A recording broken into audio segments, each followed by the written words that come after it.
ડ્રગ્સના દૂષણને લઈને ફરી એક વખત વાત ચર્ચાઈ રહી છે। ગીર સોમનાથમાં ખુલ્લેઆમ જાહેરમાં ડ્રગ્સનો વેપલો ચાલી રહ્યો છે તેવું કહેવામાં આવી રહ્યું છે। વિમલ ચુડાસમાએ ડીજીપીને આને લઈને રજૂઆત કરી અને વિડીયો પણ બતાવ્યા છે।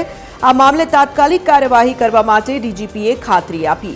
આ પહેલા ધારાસભ્ય વિમલ ચુડાસમાએ એસપીને પત્ર લખ્યો હતો। એસપીની મીઠી નજર હેઠળ કારોબાર ચાલતો હોવાના આક્ષેપ કર્યા છે।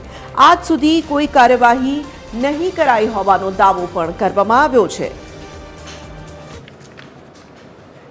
એસપી શ્રીને પત્ર લખેલો કે નેવું સોમનાથ વિધાનસભામાં જાહેરમાં વિદેશી દારૂ વેચાય છે, ડ્રગ્સ વેચાય છે, ક્રિકેટના સટ્ટા ચાલે છે, જુગારધામ ચાલે છે અને ગેમ ઝોન જે બિનકાયદેસર યજ્ઞ નામની ગેમ બિનકાયદેસર એ પણ ચાલે છે। એ પત્ર 16/5/2025ના રોજ મેં એસપી ગીર સોમનાથને લખેલો, નકલ રવાના ડીજીપી શ્રીને પણ મોકલેલી, છતાં પણ આજ દિન સુધી કોઈ કાર્યવાહી એસપી દ્વારા કરવામાં નથી આવી। જાહેરમાં વેચાઈ રહ્યું છે એનો વિડીયો પણ ડીજીપી શ્રીને આપેલો અને આપને પણ આપું છું કે આવી રીતે જાહેરમાં વેચાઈ રહ્યું છે જાણે કે કોઈ સોડા બોટલ વેચાઈ રહ્યું છે, એટલે તાત્કાલિક ધોરણે એમાં કાર્યવાહી કરવામાં આવે અને તાત્કાલિક ત્યારે ડીજીપી શ્રીએ કીધેલું અને ત્યાંથી તાત્કાલિક તેમને કાર્યવાહી કરવા માટેનું મને ખાતરી આપી।